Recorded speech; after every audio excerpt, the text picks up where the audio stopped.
If we object to the law as it currently is, can we basically make a request that the law be amended or changed or dropped? I guess you could make that pitch here tonight, yeah, if the board so desires. Is there anyone else who wants to speak, or? Is there anybody else who would like to speak? Hi, neighbors. Hello, trustees, honorable mayor. Martin Luther King said, "I knew I could never again raise my voice against the violence of the oppressed in the ghettos, the poor, without having first spoken clearly to the greatest purveyor of violence in the world, my own government." Are war makers more valued than we, the people? I ask each trustee and mayor. The retired warrior tax rewards war makers for having made war for the rich against the global poor. A law elevating war makers to a higher citizenship status than peacemakers, artisans, parents, children, educators, and hundreds of millions who toil each day to make this nation strong, decent, fair, and just. Decency, fairness, and justice are not the occupation of the warriors of occupation. There is no financial need requirement for these tax cuts. So the more land you have, the bigger tax break it appears you get. The richer you are, the more you reap. It is an inverse inequality tax on the majority citizens. Some folks may, looking at the Oath Keepers, retired domestic and foreign military involved in the January 6th insurrection, have anxiety about these previously violent members of society becoming a direct threat to it, to us. Will fear of fascists be reduced by acquiescing to paying them? Will unearned cash tribute from the poor seduce angry, armed, trained killers into civility? Will setting a warrior caste above we the people engender greater social harmony? Or institutionalize government insecurity and expedite a military class? Don't gratuitous payoffs to the military class push us towards violence, instability, and oppression? The Founding Fathers thought so. They forbade a standing army. This tax has no financial component. It's a perk for wealthy landowners at the expense of the poor. This is unjust, unchristian, and dehumanizing. Why would any trustee, with the pretense of representing we villagers, foist a punitive tax on the non-warring villagers who are a supra-majority? You cannot. Many people talk about serving in the military. But all military members, including members of my family, join to self-serve. They join for the money, for jobs, benefits, education, and handsome retirements. Yes, during Vietnam, many were drafted, and I heard a single honest vet say he learned his trade, met his wife, was well paid, and a vet tax seems to promote solving problems with violence. His lone witness stopped New Lebanon from passing this pernicious tax. Some may join out of propagandistic ignorance and a twisted fantasy of patriotism promoted in media propaganda. But always there's money.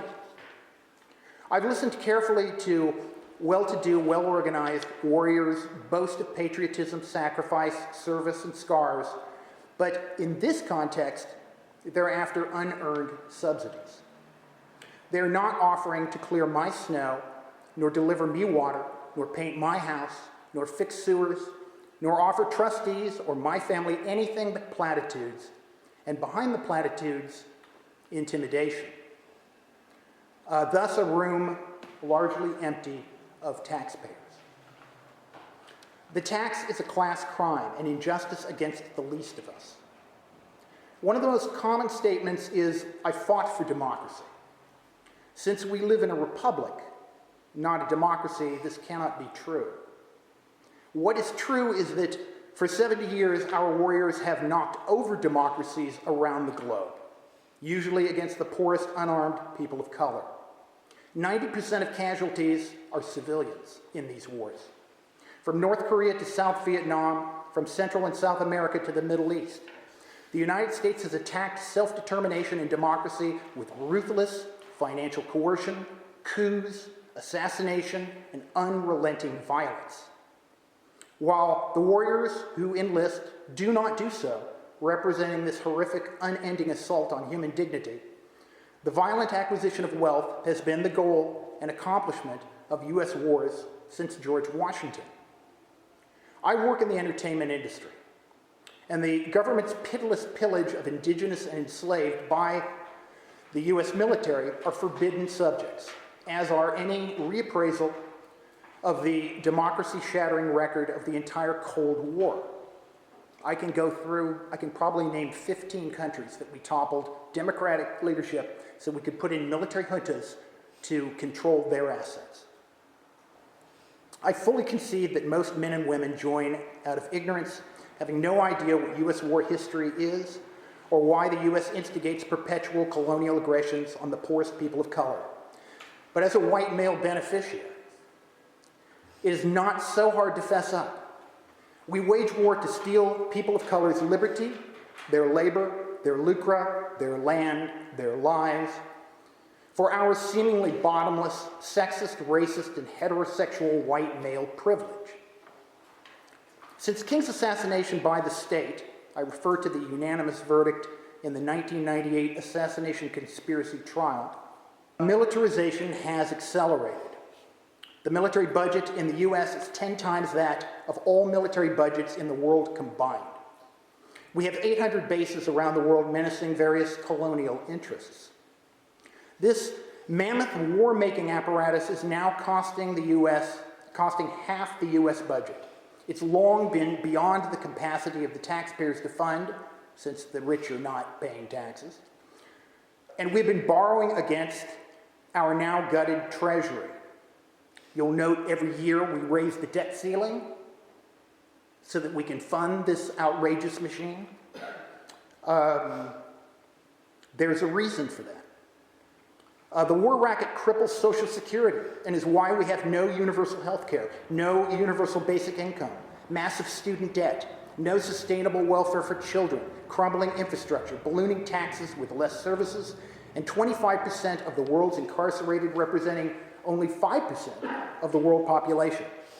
Internally, we are a very repressed people.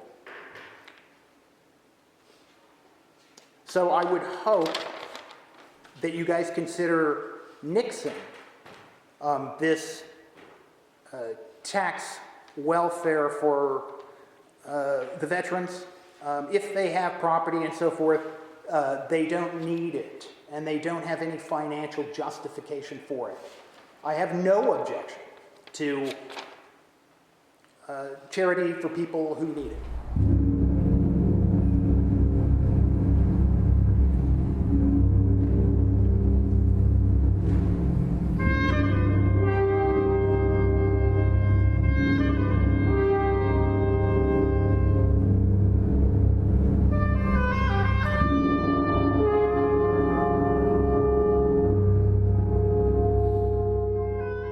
Education, we've got a sign on the middle school, we've had it for years, about school of character. And a big part of that character is respect. And if we don't respect the veterans who have served, and I am one of them, putting it out there. I put it out there from the day I announced my candidacy for this board seat. And I will be receiving this benefit. And it will probably be given back in the form of Little League donations or Sean's Run or something of that sort. I'm not taking another vacation. Let me put that out there. So it's about education. Don't deny that it's not about education. Don't put that on the table. That's a fallacy. It's the furthest from the truth we can possibly get.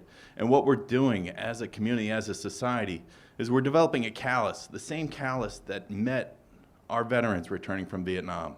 It's unfortunate because we're talking about, oh, let's be kinder, let's be, anti-bullying messages. One of those messages was brought to our middle school by a friend of mine who's missing a leg, 60% of his skin, his fingers, his ears, his nose, because he served. And it's about respect for those individuals. It's about respect for the individuals, my sister, who's in Afghanistan now, serving our country. It's a voluntary force. You can't deny that. You know, they chose to enlist or take a commission and selflessly serve our nation, which is what we're promoting in our kids. There's nothing more character-driven than respect and selfless service. There's just a lot going on there. The assessment of the effect on non-veteran taxpayers. You know, this callous that I talked about a little bit earlier that we're developing societies had trending in the wrong direction as far as that goes. About the support for veterans and the respect they deserve. You know, the money really is a non-issue, and I'm working hard to control that, be fiscally responsible here with the taxpayers' money. I'm not out to spend. So transferring that burden, it's a burden, regardless of whether it's $1, $17, $25, whatever the number is. It is a transfer of a burden. But it's also a sign of respect that veterans are not receiving in today's society. You go to the Memorial Day ceremonies, you go to the Veterans Day ceremonies, and society just doesn't show up. And that is part of the callous that we have developed as a society, and unfortunately, I see it the same thing here on the board.